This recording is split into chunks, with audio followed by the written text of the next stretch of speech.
Hi, my name is Anthony Effinger. I'm with Willamette Week, and I am talking with Renee Gorham, who's the co-owner of Toro Bravo Inc. And you all know her restaurants. She and her husband have Toro Bravo, Tasty and Alder, Plaza del Toro, Mediterranean Exploration Company, Shalom Y'all, and Tasty Daughters.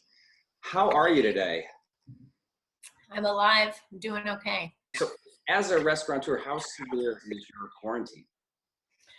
Well, I'm somebody that's considered in the essential business sector right now. So I actually have been leaving my house. That comes with a bit of a moral conundrum because I have two daughters and, they're safe at home, but I'm very, very careful limiting the people that I come into contact with. I'm really only going to one location, but I am leaving the house every day. Where are you going? I'm going to Plaza del Toro, which is our event space that we've essentially turned into a community commissary kitchen. And then I'm going to my office, which is just myself. What have you been eating during this time? So we've been providing meals for the emergency shelters at the Oregon Convention Center. So we've been providing 100 dinners a day for those guys. And honestly, we're eating what they're eating. So we're producing that out of Plaza del Toro and bringing that home and feeding my family with the same thing. So you're eating well. We're eating pretty good, yeah. Food is definitely not something that we have a shortage of, but I know that it's an insecurity for a lot of people right now.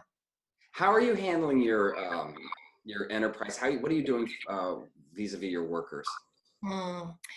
Well, unfortunately, we had to lay off about 275 people, which was the hardest thing that I've ever done.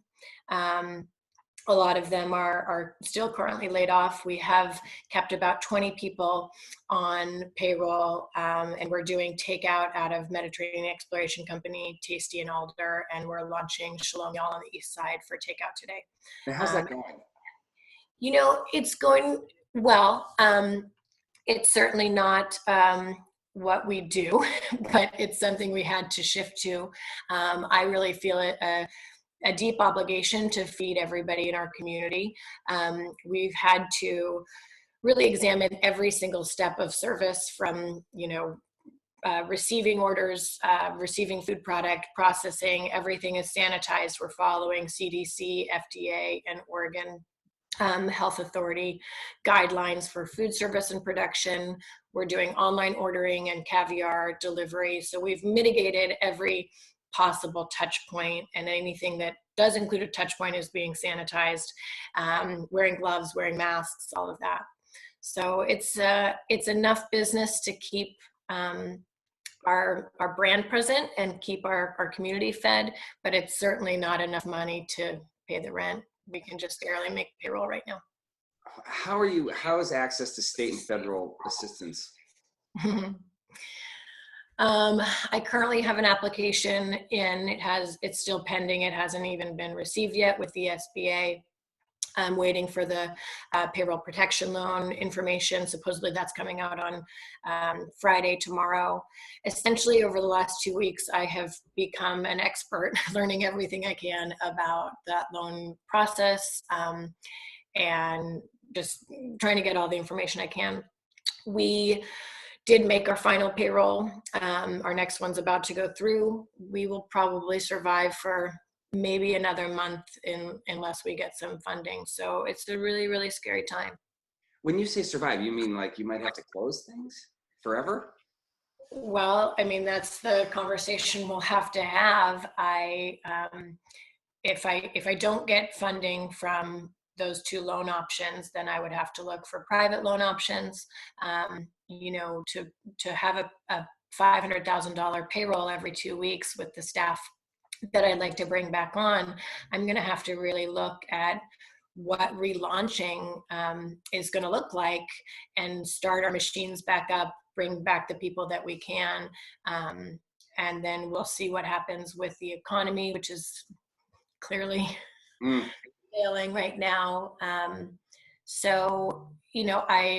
I can't imagine the thought of closing any of our locations and laying off people permanently. That breaks my heart. And I can't do that because Portland would go crazy. How are you staying sane through all this? My response is to do. I'm a doer. I can't sit idle, and so what really feeds my soul right now is knowing that my company can be here for the community. Like I said, we're doing the shelter meals. I'm trying to launch a program, hopefully in the next couple of days, where we are going to start receiving donations from people to then provide meals for different nonprofits around the area. I've worked closely with a lot of nonprofits over the years, and community advocacy is really important to us. And I see this need for nonprofits who were traditionally doing food service within their operations who now can't, they don't have the capacity. And I have the facility and the workers and the food supply chain and the safety regulations in place. So my goal is to launch a program where, kind of like Feed the Front Lines, where people are sponsoring meals for hospital workers, which we've done one of, which was great. I'd like to be that conduit to feed my greater community, and hopefully the generosity of people will help us stay alive and kind of reinvigorate a very small portion of the restaurant economy and also feed people in need. When you're not doing, are you watching anything like the rest of us? Are you reading anything new? By the time I'm home and turn on the TV for myself, I'm asleep in like 2 minutes. So when I do get home from work, I'm really just trying to spend some quality time with my girls who are literally homeschooling right now, having family dinners. I play a mean game of gin, and I found out that I'm a pretty competitive card player. You are or aren't?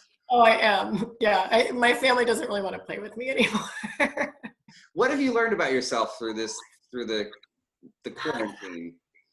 That's a great question. I've learned that I have a very strong drive to connect with people. I can't do that physically right now, but my goal is to keep the connection through food and hospitality.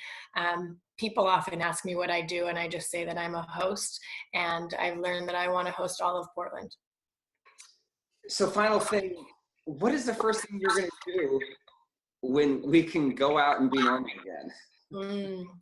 I'm going to have an ice cold gin Gibson in a really swanky bar and hope my husband walks in and sees me from afar and goes, God, glad I'm married to that lady. That's fantastic. I love it. Well, thank you so much for being here on this, in this strange medium, in this strange time. I think we're going to get through it one way or the other. And as soon as this is over, I'm going to be back in your restaurants, which I miss terribly. And I think we're going to get those steakouts this week. Awesome. Please do. Yeah. I'm glad that's an option. We're very resilient and adaptable people, and we will persevere. That's a good message. Thank you, Renee.